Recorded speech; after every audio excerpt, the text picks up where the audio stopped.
Hello everyone, it's Kowai. Welcome back to another YouTube video. Today I'm going to be showing you a breakdown of one of my unreleased tracks that on my last Riddim video a lot of you said you'd like more of that kind of sound and stuff, so I'm just gonna break down one of these tracks for you. Here you go. Okay, so the first drop here sounds a little something like this. I'll start it from here. Alright, here we go.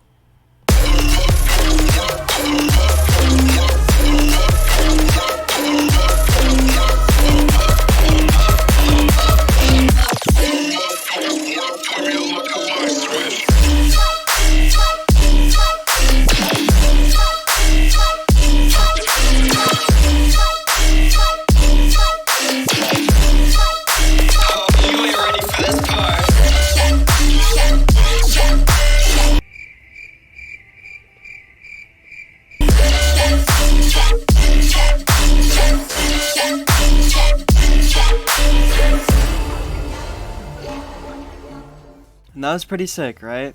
A lot of my friends and everyone says it's pretty cool. And I think it's pretty cool, so I think it's pretty cool. So first I should mention I have these filler sounds, which is from a Danny Demand's sample pack. It has this loop that goes like, let's see, it's called Sprocket. Sounds something like that, and then I just chopped it up, put it through like a processing chain, and it sounds like makes it sound really lasery. Really what's doing all the work here is the Vocodex and disperser, cause then it just really makes it kind of like lasery, I guess. Kind of makes it sound more sustain-ish.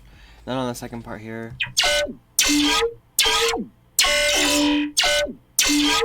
yeah, pretty weird, wacky. And so that goes along with the bass, which I can play like this.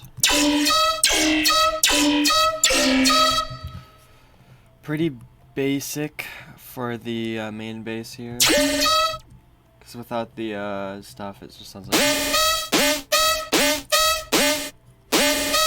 you know? Then it has some reverb tails here. It's not really doing much, but it adds just like a little suction, I guess you could call it. I don't know, you can barely hear it, but like, yeah. And then in the original idea, there were these bomb like virtual Riot samples, and so they just went like, you know. And I don't think there's anything going on in like the master chain here. Yeah, it's literally just whatever that is. And even the sub is still there, even though there's a sub playing at that moment. It's whatever. It made it sound good in like the mix master, whatever. So I just had to keep it in there. And for my sub, I like really distorted subs in my tracks. And so on the master chain, I have this EQ going on. This is bringing it up by just a little bit, and it like kind of like distorts the sub.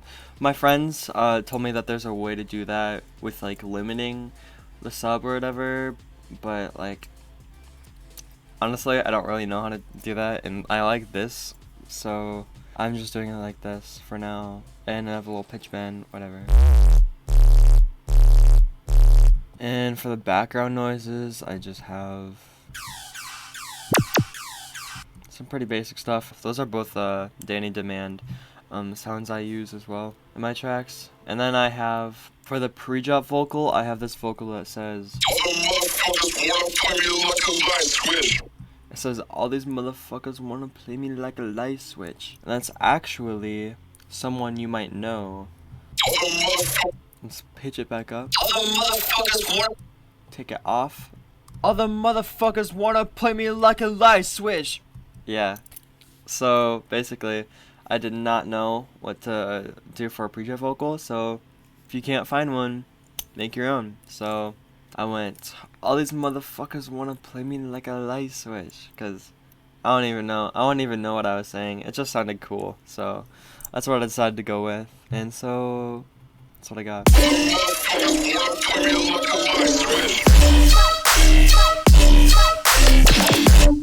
Then the intro, I kind of have it like fading in the background here.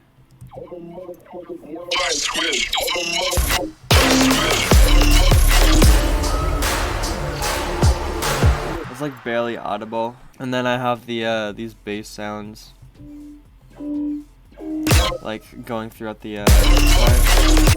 But what's also following them in the build up and stuff are these horns. So if I turn these on, they're like the same melody, do you call it? Notes, they're the same notes. And so the pre-drop has both the basses having like, they're in the background and then they're like coming in.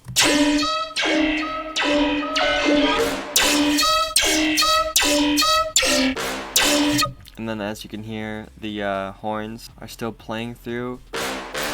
I tried having it go regular, like how the notes are in the intro and stuff, like bum bum, but then it just didn't sound as well. It sounds better when it's like that, like bum bum. So that's how it is for everything. The drums, there's not really much to mention about the drums. I mean, it's just a kick and a clap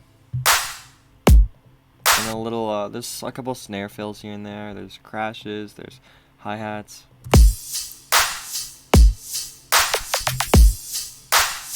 Oh, and here's another part. If you can't find or can't get any vocals, just make them yourself. Like, fight, fight. The first one says fight. Check. Second one says check.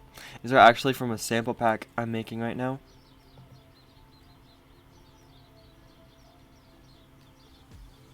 I just realized you can like barely see my eyes because of my hair. Second drop goes a little something like this.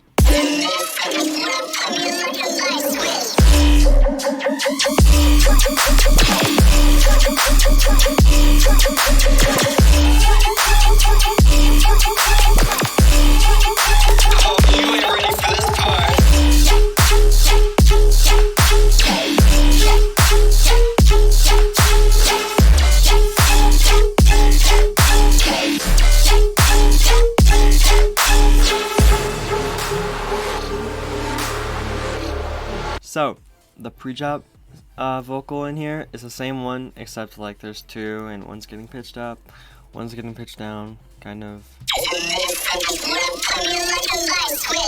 And then fake. There's a little fake out here. So the bass in this drop is like practically like the same one. It just has like more delay thing, I think. Let's take a look. Yeah, it's kind of like the same thing, except the FM that was making the wow, wow, wow, the wow is like took out, and it kind of just goes all at the same time. So, and then I have a sustain I tried to make. I tried to make it sound like Graphyt or Ecraze, you could say.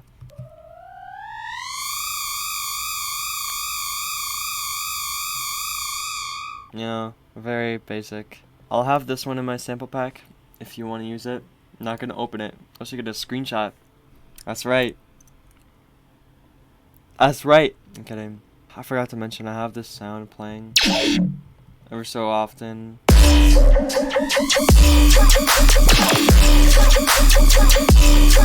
Even in this part. This is my favorite part of the whole track. Oh, I also forgot to mention that there's a little pre-drop vocal before the second half. So. Oh, you ain't ready for this part. That's me, again, obviously. Oh, you ain't ready for this part. And so, I have it playing right before the second half, because the second halves of these both the drops are like so good, like in my opinion, obviously. But just tasty. And so, oh, you ain't ready for this part.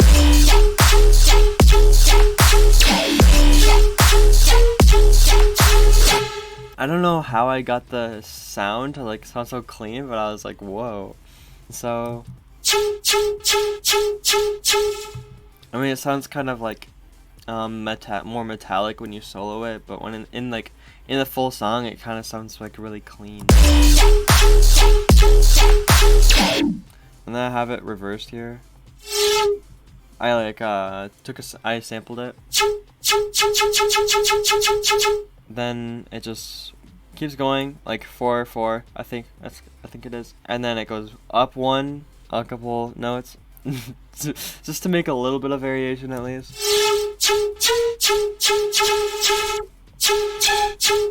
And then I have the same sound except it's like high pitched, resampled.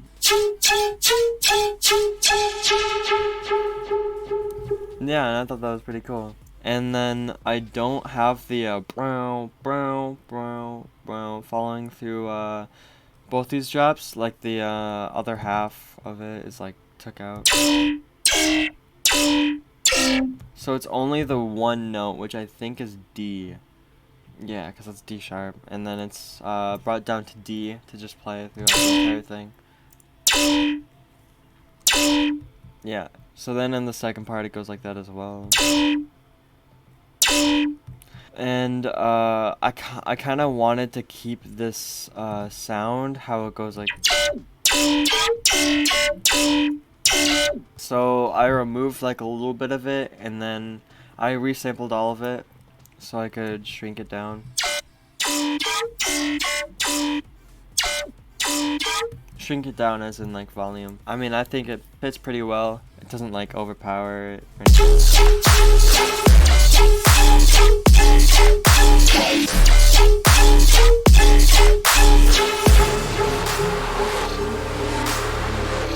I thought that was pretty cool. And then so the outro here, it's just the intro, which, you know, because my friend Woody, also known as Bobo Whale, sent me the intro, so I literally just reversed it and put a spectral gate over it. If you don't know what that is, Alex makes it sound like, you know, like worse quality, I guess you could say. And so then it kind of just fades it out in the outro, as you can hear.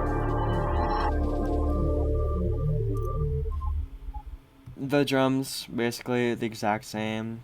Everything the same except for the bass, except the sustain is there too. And yeah, that's basically the track. There we go. Alright, thank you everyone for watching. And if you liked it, you might as well like it, you know. Comment if you want more, if you want like a specific type of tutorial. I saw like melodic rhythm one time. I might do that in the future, but like I do a lot of rhythm, not much is color based now, but I can still do color based. I do like house stuff sometimes. I do vocals, hyperpop, you know, so I might make a tutorial on hyperpop. But thank you all for watching, and I hope you have a good rest of your day, and you have a good night. I hope your family is well, and I'll see all you later. Peace.